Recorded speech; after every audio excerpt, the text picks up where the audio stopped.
सबैलाई नमस्ते। कुरा चाहिँ टाटा आइपिएल 2026 को आज सेकेन्ड म्याच है।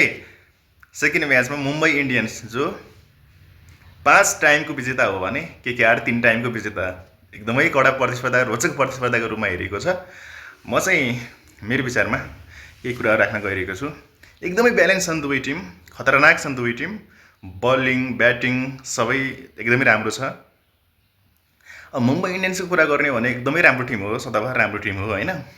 अब ओपनिङमा चाहिँ अब रोहित शर्मा र क्विन्टन डिकक जस्तो एकदमै अनुभवी ब्याट्सम्यानहरू छन् भने हार्दिक पाण्डे जस्तो पावर हिटर, तिलक वर्मा जस्तो पावर हिटर, रदरफोर्ड जस्तो पावर हिटरहरूले यहाँ चाहिँ भरिएको छ भने जसप्रित बुमरा जस्तो बलर, ट्रेन्ट बोल्ट जस्तो बलरहरू यहाँ छन्। यो एकदमै ब्यालेन्स टिम छ भने केकेआर पनि फिन एलान जस्तो आक्रामक ओपनर अहिलेको समयमा होइन, अनि सुनिल नारायण जस्तो एकदमै त्यस्तो बलर, त्यस्तो ब्याट्सम्यान, अनि वरुण चक्रवर्ती जस्तो बलरले भरिएको छ। T20को लागि एकदमै राम्रो बलर, एकदम कडा प्रतिस्पर्धा हुने अनुमान गरिएको छ।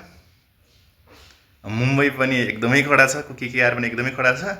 तर पोइन्ट दिनु पर्दाखेरि मेरो मनले चाहिँ मुम्बईलाई केही, मेरो आँकडा मैले यो मूल्याङ्कन गर्दाखेरि हल्का केही भयो भने अगाडि देख्छु है त। मुम्बईलाई 1 पोइन्ट भएन अगाडि देख्छु, 19-20मा हल्का मुम्बईलाई 20 देख्छु। तर केकेआर पनि कम छैन, एकदमै रोचक देखेको छ, एकदमै कडा प्रतिस्पर्धा हुनेछ। जस्तो तिलक वर्मा जस्तो एकदमै राम्रो खेल्ने ब्याट्सम्यानले मुम्बईलाई मिडल अर्डरमा एकदमै राम्रो दिनेछन् भने उता अजिङ्क्य राहाने पनि एकदमै राम्रो खेल्ने ब्याट्सम्यान हुन्छन्, सधैँ राम्रो खेल्छन्। तर त्यति चर्चामा नआउने ब्याट्सम्यान पनि धेरै राम्रो खेल्छन् उनले नि। रचिन रविन्द्र एकदमै उनको अहिले ब्याटिङ भन्दा नि बलिङ धेरै राम्रो भइरहेछ, उनी केकेआरमा छन्। अब मतिसा पाथिराना डेथ ओभरमा धेरै राम्रो बलिङ गर्छन्, उनी नि केकेआरमा छन् होइन। एकदमै कडा हुने अनुमान गरिएको छ।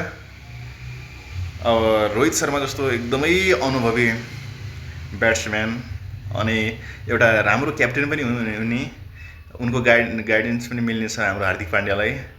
अब पाण्डेको त के कुरा गर्नु, बलिङ र ब्याटिङ बबालै छ। तपाईँहरू चाहिँ कुन टिमलाई सपोर्ट गर्दै हुनुहुन्छ कमेन्ट गर्नुहोस् है त।